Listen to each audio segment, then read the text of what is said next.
நமது அரசு மாவட்ட தலைமை மருத்துவமனையின் முதன்மை மருத்துவ அலுவலர் கனிமொழி மேடம் அவர்களுக்கும் நம்மளை வந்துட்டு அன்போடையும் அக்கறையோடையும் கண்டிப்போடையும் நம்ம வந்து சிறப்பாக வழிநடத்திட்டு இருக்காங்க மேடம். அவர்களை நிகழ்ச்சிக்கு வருவர்கள் வரவேற்கிறோம். அப்புறம் நம்மளோட இயற்கை மருத்துவர் நம்ம யோகா சாருக்கு வந்துட்டு ரைட் அண்ட் லெஃப்டாக 2 சக தோழர்களாக நம்ம சாரை ஊக்கப்படுத்திட்டு இருக்க நம்ம பள்ளி தலைமை ஆசிரியர் பழனி சார் அவர்களையும், சிகல்லி இயற்கை மருத்துவ அறக்கட்டளை நம்ம தம்பி முத்துக்குமார் அவர்களையும், அதுக்கப்புறம் ஸ்ரீதேவி மகா அந்த கல்வி மற்றும் தொண்டு அறக்கட்டளை அவங்க வந்து பெண்ணாகரம் வந்துட்டு நம்ம வந்துட்டு கல்வியில் பின்தங்கிய இதாக இருக்கும். இன்னொன்று வந்துட்டு வேலை வாய்ப்புலையும் நம்ம கம்மியாக தான் இருக்கும். இது நம்ம ஏரியா பெண்ணாகரம் வட்டார மகளிருக்கு வந்து சிறப்பாக தொழில் பயிற்சி வழங்கி அவர்களோட முன்னேற்றத்திற்கும் உறுதுணையாக இருந்து வர அந்த ஸ்ரீதேவி அந்த தொண்டு அறக்கட்டளை அவர்களையும் வருவதற்கென வரவேற்று அனைவருக்கும் சக மருத்துவர்களுக்கும் உடன்பிறப்புக்கும் மருத்துவ பணியாளர்கள் பொதுமக்கள் அனைவருக்கும் என்னுடைய காலை வணக்கத்தை தெரிவித்துக் கொள்கிறேன். நான் சித்த மருத்துவர் அன்புராணி. யோகா டேல சித்தா டாக்டர் என்ன பேசுவாங்க அப்படின்னு யோசிக்கிறீங்களா? யோகாவும் சித்தாவும் நாங்கள் எல்லாமே வந்து ஒரு தாய் வயிற்றுல பிறந்த குழந்தைகள் தான். சித்தா யோகா ரெண்டுமே வந்துட்டு எதை அடிப்படையாக கொண்டு இயங்குது அப்படின்னா பஞ்சபூதத்தை அடிப்படையாக கொண்டு தான் 2 மருத்துவமே வந்து இயங்கிட்டு இருக்கு. பஞ்சபூதம் அப்படின்னா என்ன அது பூதம் அப்படின்னு யோசிப்பீங்க நீங்கள் யாராவது பஞ்சபூதங்கள் என்னென்னு யாராவது சொல்ல முடியுமா? யாராவது ஒருத்தவங்க வாலண்டியர்ஸ்? ஏன்னா இது உங்களுக்கு தெரிஞ்சாதான் நான் அடுத்து பேசுறது உங்களுக்கு புரியும். யாராவது சொல்றீங்களா?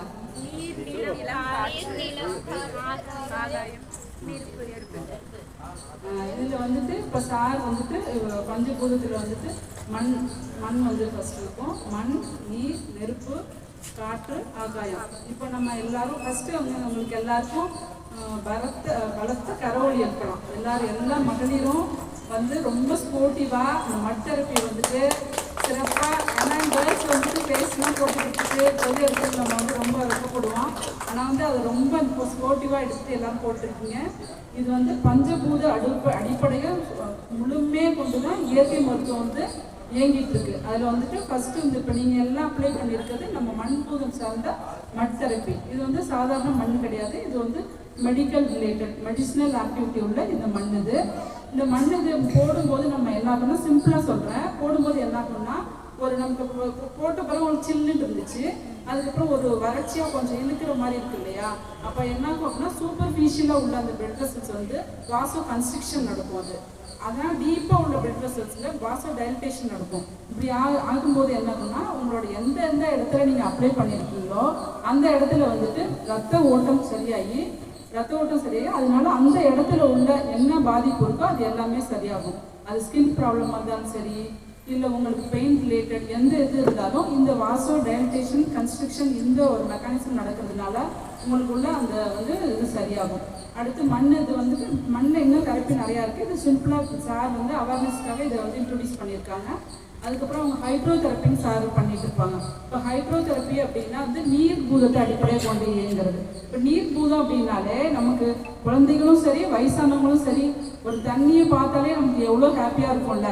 ஒகேனக்கல் போனால் குழந்தைங்க வயசானவங்க எல்லாரும் எவ்வளோ ஜாலியாக விளையாடுறோம். அதுக்கப்புறம் பீச்சுக்கு போகும்போது எவ்வளோ ஜாலியாக இருக்கும் இல்லையா? இந்த நீர் பூதம் அப்படிங்கிறது நமக்கு வந்து மன மகிழ்ச்சியை தரக்கூடியது. அதை அடிப்படையாக கொண்டு அவங்க இயங்குறாங்க. அதுக்கப்புறம் தீ பூதம் அப்படிங்கிறது இப்போ நம்ம ரொம்ப சில்னஸ் இருக்குது, இப்போ குளிர்காலம் இருக்குது, அதே மாதிரி நார்த்துலாம் போனால் ரொம்ப சில்னஸ் இருக்கும். அப்போ வந்து நமக்கு வந்து அந்த தீ பூதத்தோட இது வந்து நமக்கு தேவை. அதுக்கப்புறம் நிறைய ஃபுட்டு நம்ம சாப்பிட்றோம். அந்த ஃபுட்டெல்லாம் செரிக்கிறதுக்கு நம்மளோட வயிற்றில் வந்துட்டு தீபூதத்தோட இது வந்து அவசியம். நாங்கள் ட்ரீட்மெண்ட் மூலமாக தீபூதத்தில் என்ன பண்ணிட்டு இருக்காங்க யோகாவில் அப்படின்னா சுட்டிகை அப்படின்னு சொல்லுவாங்க. ஒரு மெடிசினல் பிளான்ட்டை வந்துட்டு ஒரு சூடுபடுத்திட்டு அந்த இடத்துல ஒட்டுற மாதிரி கொடுப்பாங்க. அதுக்கப்புறம் வீட்டில் எல்லாருமே பெரியவங்களாம் யூஸ் பண்ணுவாங்க. தவிடு ஒட்டடம் இதெல்லாம் நம்ம வந்துட்டு ரத்த கட்டு இருக்கும்போது நம்ம யூஸ் பண்ணுவோம். அதில் வந்து தீபூதத்தை அடிப்படையை கொண்டு நம்ம கொடுக்குற ட்ரீட்மெண்ட். அதுக்கப்புறம் காற்று பூதத்தை அடிப்படையை கொண்டு என்ன கொடுக்குறோம் அப்படின்னா சார் வந்துட்டு பிராணாயாமம் சொல்லி கொடுப்பாங்க எல்லாரும். இது வந்துட்டு காற்று பூதத்தை அடிப்படையாக கொண்ட இயற்கை மருத்துவ முறை. அதுக்கப்புறம் ஆகாய பூதம் அந்த இது என்ன அப்படின்னா அது மெடிடேஷன். நம்ம மெடிடேஷன் செய்யும்போது நம்ம பஞ்சபூதத்தில் ஆகாய பூதத்தோட ரிலேட்டிவாக இருந்து நம்மளோட சக்தியை பிராணசக்தியை வந்துட்டு நம்ம அதை அதிகரிச்சுட்டு நம்ம நோய்களை வந்து சரி பண்ணிக்கலாம். இந்த பஞ்சபூதத்தை அடிப்படையாக கொண்டு தான் சித்த மருத்துவமும் சரி இயற்கை மருத்துவம் சரி இயங்கிட்டு இருக்கு. இந்த பஞ்சபூதங்கள் ஒன்றோட ஒன்று கலந்து தான் முக்குற்றங்கள் உருவாகுது. முக்குற்றங்கள்னா வாத பித்த கபம் கேள்விப்பட்டிருக்கீங்களா? எல்லாரும் படிச்சிருக்கீங்க இல்லையா?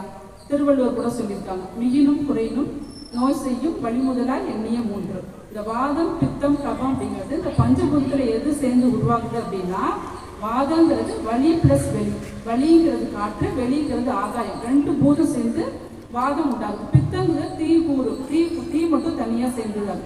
கபங்கிறது மண் பிளஸ் நீர், இது வந்து கபத்தன்மை. நம்ம இருக்க எல்லாருமே இந்த நம்ம வந்து அண்டத்தில் உள்ளதே பிண்டம், பிண்டத்தில் உள்ளதே அண்டம் அப்படின்னு சொல்லுவாங்க. அது என்ன அப்படின்னா, நம்ம ஒரு செல் உயிரிலேருந்து பல கோடி கணக்கான எல்லா செல் உயிரிகள் எல்லாமே இந்த பஞ்சபூத சேர்க்கையினால்தான் இந்த உலகம் வந்து உண்டாக்கப்படுது. இந்த வெளியில என்ன மாற்றங்கள் நிகழும் போது நம்ம உள்ளுக்குள்ளேயும் ஒரு மாற்றம் நிகழும். வெளியில நமக்கு குளிர்ச்சித்தன்மை அதிகமா இருக்கும்போது நம்ம உடம்புலையும் வந்து குளிர்ச்சித்தன்மை அதிகமா இருக்கும். வெப்பம் அதிகமா இருக்கும்போது நமக்கும் வெப்பம் அதிகமா இருக்கும். நம்ம வந்து எல்லாமே பஞ்சபூத சேர்க்கையில தான் நம்ம எல்லாருமே உருவாக்கணும். ஆனால் நம்ம ஒவ்வொருத்தவங்களும் டிஃப்ரெண்ட் கேரக்டர்ல இருக்கோம். நம்மளோட உருவ அமைப்புகளும் வந்து ரொம்ப டிஃப்ரெண்ட்டாக இருக்கு. அதுக்கு என்ன காரணம் அப்படின்னா, நம்மளோட தாய் தந்தை அவங்க ஒன்று சேரும்போது, இந்த நாதம் விந்து ஒன்று சேரும்போது அவங்களோட அந்த ஒன்று சேர நேரத்தில் அவங்களோட மனநிலையில அவங்களோட உடல்ல என்ன கூறு அதிகமாக இருக்கோ, வாதம் அதிகமாக இருக்கோ, பித்தம் அதிகமாக இருக்கோ, கபம் அதிகமாக இருக்கோ, அதுதான் வந்து அந்த பிராண சக்தியாக வந்துட்டு சரசக்தியாக அந்த கர்ப்பப்பையில் உண்டாக்கி ஒவ்வொரு குழந்தைகளும் ஒரு மாற்று இதோட வந்து பிறந்து நம்ம வந்து வளர்ந்துட்டு இருக்கோம். இந்த பஞ்சபூதங்கள் வந்துட்டு இந்த முக்குற்றங்களும் எப்படி நமக்கு மாற்றம் அடைஞ்சு நோய் வருது அப்படின்னா, நம்ம வந்து என்ன சாப்பிட்றோம் இல்லையா, அன்டைஜஸ்டட் ஃபுட்டு. இப்போ சார் சொன்ன மாதிரி நம்ம வந்து எந்த நேரம் வேணாலும் நமக்கு இப்போ ஃபுட்டு கிடைக்குது. முன்ன பழங்காலத்துல என்ன பண்ணுவாங்க, சூரியன் உதிக்கும் போது சாப்பிடுவாங்க, எந்திரிப்பாங்க, வேலை செய்வாங்க. சூரியன் மறையும் போது இப்போ இருக்க மாதிரி லைட்லாம் இப்போ கிடையாது. அதுக்குள்ளேயும் நம்மளோட வேலையெல்லாம் முடிச்சுட்டு சாப்பிட்டு தூங்கிடுவாங்க. இந்த சூரியன் உதிக்கும் போது நம்ம சாப்பிடணும், சூரியன் மறையும் போது நம்மளோட சாப்பாட்டு தான் முடிச்சுக்கணும். இந்த மாதிரி நம்ம செஞ்சுக்கணும். ஒவ்வொருவருக்கும் ஒவ்வொரு ஒழுக்கம் இருக்குது. கால ஒழுக்கம் இருக்குது, நாள் ஒழுக்கம், இதெல்லாம் வந்து கடைபிடிச்சோம்னா நம்ம முக்குற்றங்களும் வந்து சமநிலையில் இருக்கும். இன்னொன்று வந்து அன்டைஜஸ்டட் தாட் அப்படிம்பாங்க. நம்ம வந்துட்டு ஃபுட்டுனால மட்டும் இந்த முக்குற்றங்கள் வந்து மாற்றம் அடையாது. நம்ம வந்துட்டு சில விஷயங்கள் நம்மள மனசு ஏற்றுக்காது. என்னால் அந்த நிகழ்ச்சியோ அந்த நடந்ததையோ என்னால் ஜீரணிச்சிக்கவே முடியாதுன்னு நம்ம தெரிஞ்சோ தெரியாமோ சொல்லுவோம். அந்த அன்டைஜஸ்டட் தாட்னாலையும் நம்ம உடம்புல வந்து முக்குற்றங்கள் வாத பித்த கபம் வந்து ஏற்ற இறக்கம் ஏற்பட்டு நமக்கு வந்து நோய்நிலைகள் உருவாகுது. இதையெல்லாம் தடுத்துக்கிறதுக்கு என்ன பண்ணலாம் அப்படின்னா, இப்போ நாங்கள் மெடிக்கல் ரிலேட்டடாக நாங்கள் வந்து சில ட்ரீட்மெண்ட் கொடுப்போம். வாதம் அதிகமாக இருந்துச்சுன்னா 6 months ஒன்ஸ் வந்து பேதி மருந்து கொடுப்போம். அதுக்கப்புறம் பித்தம் அதிகமாக இருக்கும்போது நமக்கே தெரியும், சில பேர் வாமிட் பண்ணால் சொல்லுவோம், பித்தம் அதிகமாக இருக்கிறதுனால தான் வாமிட் ஆகுது. நம்ம உடம்பே அதை இது பண்ணிட்டு சரி பண்ணிக்குவோம், வாந்தி எடுத்து அது சரி பண்ணிக்குவோம். நாங்கள் வந்துட்டு யோகாலே அது கொடுப்பாங்க, அது சால்ட் வாட்டர் அதிகமாக கொடுத்து வாமிட்டிங் தெரப்பி அது பண்ணுவாங்க. அதே வந்து கபத்தை போகிறதுக்கு நம்ம என்ன பண்ணுவோம்னா, கண்மை தான். கண்மையில் வந்து மெடிக்கல் கரிசாலி சேர்ந்த மாதிரி கொஞ்சம் கார்ப்பு சுவையுள்ள அந்த மூலிகையினால அந்த மை வந்து வாரத்துக்கு 2 முறை இடும்போது நம்ம உடம்புல உள்ள அந்த கபத்தன்மை குறைஞ்சி முக்குற்றங்களும் சமநிலையில் பேணப்படும்.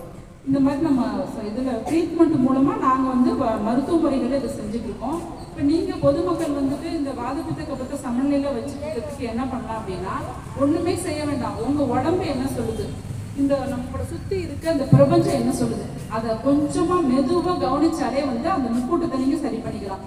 உங்களுக்கு பசிக்குதா, பசிக்கிற நேரத்தில் சாப்பிடுங்க. பசிக்கலையா சாப்பிட வேணாம். வீட்டில் வேஸ்ட் ஆகுது, லேடிஸ் நிறைய பேர் செய்வோம், சமைச்சிடுவோம், ஜென்ஸ் எல்லாம் சாப்பிட மாட்டாங்க, குழந்தைங்களும் அனுப்பிடிப்பாங்க. மீதி இருக்கே நமக்கு பசிச்சாலும் பசிக்கலாட்டி சாப்பிடுவோம். அது என்ன ஆகும் அப்படின்னா, வயிற்றில் ஒரு மந்த நிலை உண்டாக்கி அதுக்கப்புறம் தான் பின்னாடி நமக்கு அது வந்து பல நோய்களாக அது வந்து மாறுது. அதனால நம்ம வந்துட்டு ஃபுட்டை வந்துட்டு ரொம்ப இதாக சாப்பிடணும். நமக்கு பசிக்கிற நேரத்தில் சாப்பிடணும். தூக்கம் வருதா, எந்த வேலை இருந்தாலும் ஃபோன் நம்ம ரீல்ஸ் பார்க்குறேன், ஃபேஸ்புக் பார்க்குறேன்னு பார்க்குறோம், தூக்கம் நம்ம உடம்பே ரொம்ப டயர்டாக இருக்கும். அந்த நேரத்தில் தூங்கிடணும் வச்சுட்டு. தூங்கும் போது தான் அது வந்து உடம்பு என்ன சொல்லுதோ. இப்போ சில நேரத்தில் என்ன பண்ண, ரொம்ப டயர்டாக இருக்கும்போது ஒரு ஓய்வு எடுக்கணும் போல இருக்கும். அந்த நேரத்தில் நம்ம ஓய்வு எடுத்துக்கணும். அது மாதிரி நம்ம உடம்பும் மனசும் என்ன சொல்லுதோ அதை கேட்கலாம். மேலும் வந்து என்ன சொன்னால், சில நேரத்தில் சில சுவைகளை நமக்கு சாப்பிட்றதுக்கு தூண்டும். இப்போ ஃபீவர் இருந்துச்சுன்னா நமக்கு வந்துட்டு ரொம்ப ஒரு கசப்பு சுவை தெரியும், சாப்பிட்றதுக்கு பிடிக்காது. அந்த நேரத்தில் வந்து பட்டினி தான் பெரிய மருந்து அப்படின்னு சொல்லுவாங்க. அந்த நேரத்தில் பட்டினி இருந்திக்கணும். சில நேரத்தில் இனிப்பு சாப்பிடும் போல கிரேவிங்ஸாக இருந்தால் சாப்பிடலாம், ஒன்றும் தப்பில்லை. அந்த நேரத்தில் நம்ம உடம்புல வந்து அந்த கூறு மண்புத கூறு வந்து குறையிறதுனால அந்த இனிப்பு சாப்பிட்றதுக்கான நம்ம கிரேவிங்ஸ் வருது. அதனால் உடம்பு என்ன சொல்லுதோ மனசு என்ன சொல்லுதோ அதுக்கு தகுந்தாப்புல அதை கேட்டு நம்ம நடந்துட்டோம், நம்மளே வந்து நம்ம முக்கூட்டை வந்து சரி பண்ணிக்கலாம். அதுக்கப்புறம் ஈஸியாக வந்து ஒன்று நம்ம புதுசாக எதுவுமே செய்ய வேண்டாம். நம்மளோட முன்னோர்களே பழங்காலத்துலேருந்து எல்லா ஒழுக்கங்களையும் நமக்கு வந்து சிறப்பாக சொல்லிட்டு போயிருக்காங்க. அதை நம்ம வந்து அப்படியே கடைப்பிடிச்சாலே வந்துட்டு நம்ம இப்போ வந்து நோய் இல்லாமல் வாழலாம். நம்ம இருக்கிறதுலே வந்துட்டு நம்மளோட இந்தியா வந்து பாரம்பரியம் மிக்க நாடு. ஆனால் வந்துட்டு இப்போ வந்துட்டு இந்தியா வந்துட்டு டயபெட்டிக் அதோட கேபிட்டலாக இருக்கும். சொல்லப்போனால் நார்த்தோட சவுத்தில் வந்து அதிகமாக நம்ம வந்துட்டு உணவுடைய சிறுதானியங்கள் அதிகமாக இருக்குது, உணவுகள் வெரைட்டியாக இருக்குது, நல்ல இயற்கை காய்கறிகள் கிடைக்குது. ஆனால் தமிழ்நாடு வந்து அதிகமாக வந்து டயபெட்டிக் வருது. என்ன காரணம் அப்படின்னா நம்ம வந்துட்டு முன்னோர்கள் என்ன சொன்னாங்களோ அது எல்லாமே அப்படியே மறந்துட்டோம். வீட்டில் வந்து காலங்காலமாக என்ன பின்பற்றிட்டு இருக்கோமோ அது எல்லாத்தையுமே மறந்துட்டு இப்போ நம்ம என்ன பார்க்குறோம் கேட்குறோம், கண்ணில் என்ன பார்க்குறோம் அதையே சாப்பிட்டு அந்த வழிமுறைகளே பின்பற்றிட்டு இருக்கோம். முன்னாடி இருக்க மாதிரி இப்போ வந்துட்டு இந்த தீபாவளி டைம்ல நம்ம ஆயில் பாத் எடுப்போம். எதுக்கு அப்படின்னா இந்த நேரத்தில் வறட்சி அதிகமாக இருக்கும் உடம்புல, அந்த வறட்சி தன்மையை போக்குறது தான் வந்து ஆயில் பாத். அதாவது ஒவ்வொரு வழிபாட்டு முறைகளையும் நம்ம வந்து அந்தந்த காலத்துக்கு ஏற்றாப்புல உள்ள ஃபுட்டு அந்த நேரத்தில் நம்ம எப்படி நடந்துக்கணும் அதுக்காக தான் வந்து அந்த வழிபாட்டு முறைகள் முன்னோர்கள் கொண்டு வந்தாங்க. அதெல்லாம் வந்துட்டு அதே போலேயே நம்ம பின்பற்றிட்டு அந்தந்த நாங்கள் சீசனலில் கிடைக்கும் ஃபுட்டு சொல்லுவாங்க. இப்போ வந்து தோட்டக்கலையில் கொஞ்சம் முன்னேற்றம் அடைஞ்சதுனால நம்ம வந்து எல்லா சீசன்லையுமே எல்லா ஃப்ரூட்ஸையும் சாப்பிடலாம். மாங்காய் எல்லா சீசன்லையும் கிடைக்குது, மாம்பழம் கிடைக்குது, அந்த மாதிரி இருக்கக்கூடாது. நமக்கு சீசனலில் இப்போ வெயில் நாளில் தான் வந்து முக்கணிகள் வந்து நமக்கு கிடைக்கும். மாப்பழம் வாழை அந்த நேரத்தில் வந்து அது சாப்பிடணும். இப்போ குளிர் நாளில் என்ன கிடைக்குதோ அதை சாப்பிடணும். வெயில் நாளில் தான் வெள்ளரிக்காய்லாம் கிடைக்கும். ஆனால் இப்போ எல்லா சீசன்லையுமே எல்லா ஃப்ரூட்டு எல்லா வெஜிடபிளும் வர மாதிரி செஞ்சுக்கிறாங்க. அந்த மாதிரி இருக்கக்கூடாது. அந்தந்த சீசனில் என்ன கிடைக்குதோ அந்த மாதிரி தான் நம்ம சாப்பிடணும். நம்ம இயற்கையே வந்துட்டு நம்ம உடம்ப சரி பண்ணிக்கிறதுக்காக நமக்கு வந்து சில சைன் ஆஃப் நேச்சர்ஸ்னு ஒவ்வொரு பிளான்ட் அந்த மாதிரி இருக்குது. அது எடுத்துக்காட்டு அப்படின்னு பார்த்தோம்னா இந்த வல்லாரை நம்ம வந்து எல்லாருமே குழந்தைங்களோட ஞாபக சக்திக்காக நம்ம கொடுக்குறோம் இல்லையா. அந்த வல்லாரை அந்த லீஃப் என்ன ஷேப்பில் இருக்கும், பிரெயின் மாதிரி. அதுக்கப்புறம் அக்ரோட்டு ட்ரை ஃப்ரூட்ஸ் குழந்தைங்களுக்கெல்லாம் வாங்கி கொடுக்குறோம் இல்லையா இப்போ ஞாபக சக்திக்கு, அதுவும் நீங்கள் பார்த்தீங்கன்னா அப்படியே வந்து பிரெயின் மாதிரி இருக்கும். அப்புறம் பாதாம் வந்துட்டு நம்ம கண் வடிவத்தில் இருக்கும், அது கண்ணுக்கு ரொம்ப நல்லது. அப்புறம் பீட்ரூட் வந்து ஹார்ட்டுக்கு ரொம்ப நல்லது, அது வந்து ஹார்ட் ஷேப்பில் இருக்கும். அதுக்கப்புறம் யூட்ரஸ்க்கு வந்து ரொம்ப மாதுளம்பழம் வந்து ரொம்ப நல்லது. அது பார்த்தோம் அப்படின்னா கர்ப்பப்பையோட அந்த இதுலேயே இருக்கும். அந்த இயற்கையே வந்துட்டு நம்ம அந்த இது புரிஞ்சுக்கணும், இந்தந்த இது சாப்பிடும்போது இந்தந்த உறுப்புகள் மேம்படும் அப்படிங்கிறதுக்காக தான் அந்த சைன் ஆஃப் நேச்சர்ஸ்ன்னு சொல்லுவாங்க. அந்த கொல்லிகில்ஸ்லாம் கிடைக்கும் ஆட்டுக்கால், முட ஆட்டுக்கால் சொல்லுவாங்க. அது பார்த்தீங்கன்னா ரியல் வந்து ஆட்டுக்கால் மாதிரியே இருக்கும். நம்ம வந்து ஆட்டுக்கால் போய் அதை வந்துட்டு ஒரு சூப் மாதிரி செஞ்சு சாப்பிடும்போது நம்மளோட பெயின் எல்லாமே வந்து ரிலீவ் ஆகும். இதில் வந்துட்டு இவ்வளோ சீசனல் ஃப்ரூட்டு இந்த காலநிலையில் ஒவ்வொரு ஆக்டிவிட்டிஸ் நம்ம செஞ்சாலும் திரீத்தோட சமப்பொருட்கள் நம்மளோட அஞ்சரைப்பட்டியிலே இருக்குது. நம்மளோட அஞ்சரைப்பட்டி தான் வந்துட்டு மிகப்பெரிய மருந்து பெட்டகம். அதை மறந்ததுனால தான் இப்போ வந்துட்டு நம்ம எல்லார் வீட்லேயுமே ஒரு பாக்ஸில் நிறைய மெடிசன் டேப்லெட்டை வச்சுட்டு எல்லாரும் சுற்றிட்டு இருக்கோம். நம்ம அந்த அஞ்சரைப்பட்டியை வந்துட்டு ஒழுங்கான முறையில் சிறப்பான முறையில் நம்ம யூஸ் பண்ணுவோம். நிறையா வந்துட்டு மகளிர் நிறையா இருக்கீங்க, நம்ம அஞ்சரைப்பட்டி அந்த பொருட்கள் நல்லா யூஸ் பண்ணுங்க. சமைக்கும் போது நம்மளோட எண்ணங்களும் அந்த ஃபுட்டில் பிரதிபலிக்கும். அதனால் சமைக்கும் போது வீட்டில் உள்ளவங்களை நமக்கே வேலை இருக்கே எதுவும் ஹெல்ப் பண்ண மாட்டேங்கிறாங்கன்னு திட்டிகிட்டே சமைக்காமல் நல்ல மண்ணிலையோட எல்லாரும் இன்னைக்கு நம்ம சமைக்கிறது என்னோட குழந்தைகளுக்கும் என்னோட குடும்பத்துக்கும் நல்ல ஆரோக்கியத்தை தரணும், இதில் வந்து சிறப்பு மிக்க மருத்துவ குணங்கள் வரணும்னு வேண்டிட்டு எல்லாம் நல்ல மனநிலையோட சமைக்க. நம்மளோட மனநிலை தான் வந்துட்டு நம்மளோட செயல்லையும் நமக்கு சமைக்கிற சாப்பாட்டுலையும் வந்துட்டு எல்லாருமே ஒரே பொருளை தான் போட்டு சாம்பார் வைக்கிறோம், எல்லாம் ஒரே பொடியை போட்டு தான் சாம்பார் வைக்கிறோம். ஆனால் ஒரு சில பேர் வைக்கிறது, நம்ம பாட்டி வைக்கிறது அம்மா வைக்கிறது எவ்வளோ டேஸ்ட்டாக இருக்கு இல்லையா, நம்ம வைக்கிறது ரொம்ப டேஸ்ட் இல்லை. அதுக்கு என்ன காரணம் அப்படின்னா நம்ம வந்துட்டு அதில் இன்வால்மெண்ட் இல்லை, மொபைல் பார்த்துட்டு வேற ஏதாவது யோசிச்சுட்டு அந்த மாதிரி செஞ்சுட்டு இருக்கோம். அதனால் சமைக்கும் போது கொஞ்சம் குடும்பத்தில் அக்கறையோட நம்ம செய்யணும். அதுக்கப்புறம் திருத்தோட சம்பொருட்கள் அப்படின்னு சொன்னேன் இல்லையா, அது வேற ஒன்றும் இல்லை, நம்ம யூஸ் பண்ணிட்டு இருக்கோம் இல்லையா. மஞ்சள், மிளகு, சுப்பு, பெருங்காயம், திப்பிலி, இந்த மாதிரி உள்ள நம்ம அஞ்சரைப்பட்டியில் உள்ள வெந்தயம், இதெல்லாம் வந்து திருத்தோட சம்பொருட்கள். இது என்ன பண்ணோம் அப்படின்னா நம்ம ஏதாவது மாற்றி ஏதாவது அதிகமாக கார்போஹைட்ரேட் மாவு சத்துக்கள் சாப்பிட்டா கூட அதை வந்துட்டு முக்கூட்டத்தை சமநிலைப்படுத்தி நம்ம உடம்பை வந்துட்டு சரியாக பண்ணிக்கிறதுக்காக முன்னோர்கள் இது பண்ணி நம்மளோட அஞ்சரைப்பட்டியில் மருந்து பட்டினமாக வச்சு நம்மளோட ஆரோக்கியத்தை காத்துட்டு இருந்தாங்க. நம்ம முன்னாடி இருக்க அந்த முன்னோர்கள் சொன்னது, அந்த உணவு முறைகள், வாழ்க்கை முறைகள் இதெல்லாம் பின்பற்றாம இருந்தோம் அப்படின்னா என்ன ஆகும்னா, நம்ம தலைமுறை வந்துட்டு நம்மளோட இளைய தலைமுறையோட அவங்களோட உடம்பு சரியில்லாமல் போகிறது, அவங்களோட சிக்கா இருக்கிறது, அதெல்லாம் நம்ம பார்க்க நேரிடும். அதனால நம்ம எல்லாருமே வந்துட்டு பழைய வாழ்க்கை முறைகளை பின்பற்றி எல்லாரும் வந்து நலமோடையும் வளமோடையும் வாழ எல்லாம் உள்ள சித்தர்களை வேண்டி விடைபெறுகிறேன். நன்றி.